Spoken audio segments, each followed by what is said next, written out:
பிடிகருணை புளிக்குழம்பு எப்படி செய்வதுன்னு பார்க்கலாம் வாங்க. Welcome to home and kitchen cooking channel.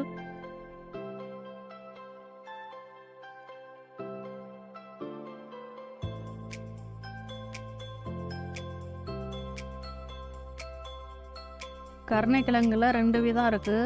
அது சேப்பங்கிழங்கு, பிடிகருணை. நான் செய்ய போகிறது பிடிகருணை குழம்பு வச்சு புளிக்குழம்பு செய்ய போகிறேன். இந்த கிழங்குல அரிப்புத்தன்மை இருக்கும். இந்த கிழங்கை வச்சு எது செஞ்சாலும் மசியலோ குழம்போ பொரியலோ எது செஞ்சாலும் புளி சேர்த்துதே செய்யணும். இப்போ கருணைக்கிழங்கை நல்லா கழுவி எடுத்துக்கிறேன். மண்சட்டியில் தேவையான அளவு தண்ணி எடுத்துருக்கேன். இதை ஃப்ரெஷ்ஷாக சாப்பிடக்கூடாது. இது வாங்கின உடனே சமைக்கக்கூடாது. 1 வாரம் கழிச்சு தான் சமைக்கணும். அப்போ தான் அந்த அரிப்பு கம்மியாக இருக்கும். மஞ்சத்தூள் போட்டதே வேக வைக்கணும். இப்போ வேக வைக்க போகிறேன்.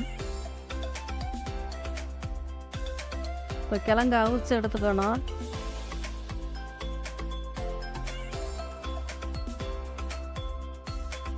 அதனால் 1/2 டீஸ்பூன் மஞ்சத்தூள்,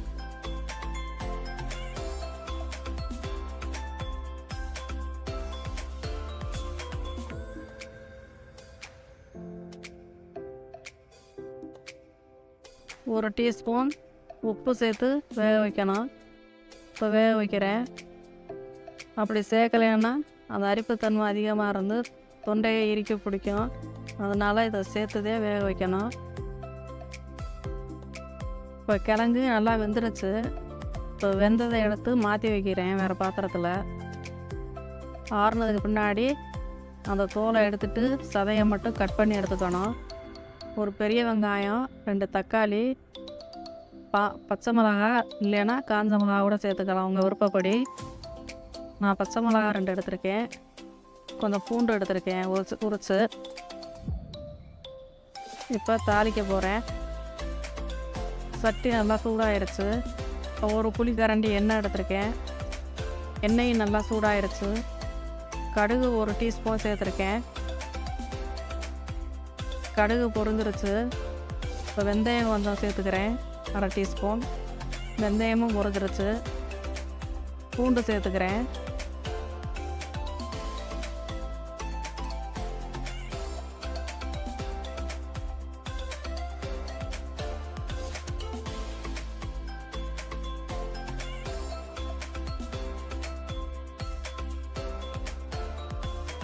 வெங்காயம் சேர்த்துக்கிறேன்.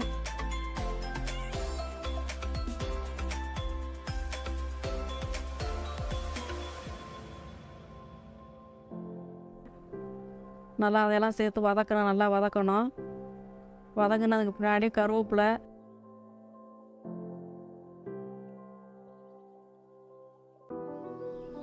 தக்காளி சேர்த்து நல்லா வதக்கணும். உப்பு சேர்த்து அதுவும் நல்லா வதங்கி வருது.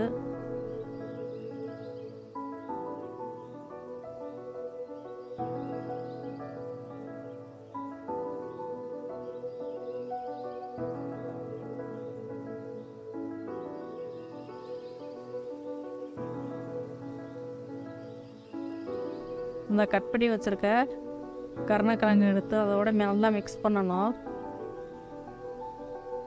ஏற்கனவே புளி ஊற வச்சுருந்தேன். ஒரு எலுமிச்சம்பழம் அளவு புளி அதெல்லாம் ஊறிடுச்சு. அதை நல்லா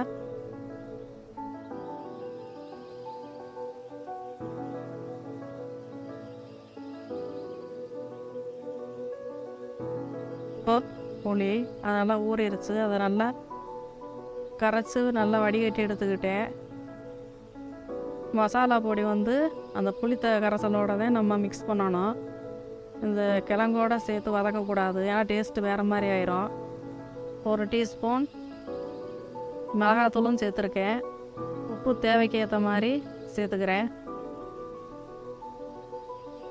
அந்த வதங்கின கிழங்கோட இந்த கரைச்சி வச்சுருக்கதை எடுத்து கலந்துக்கலாம். தண்ணி தேவைன்னா கொஞ்சம் தண்ணி சேர்த்துக்கலாம்.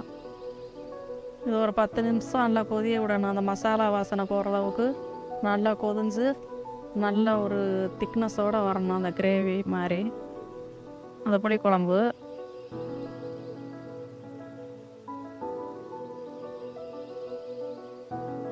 இப்போ ஒரு காரசாரமான புளிக்குழம்பு ரெடி ஆயிடுச்சு. இதில் மருத்துவ குணங்களும் இருக்குது. வாரம் 2 முறை அல்லது 1 முறை சாப்பிடுங்க. உடம்புக்கு ரொம்ப நல்லது.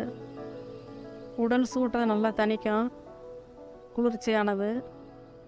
நிறையா மருத்துவ குணங்கள் இருக்குது. வீடியோ பிடிச்சிருந்தா லைக் பண்ணுங்கள், ஷேர் பண்ணுங்கள், சப்ஸ்கிரைப் பண்ணுங்கள்.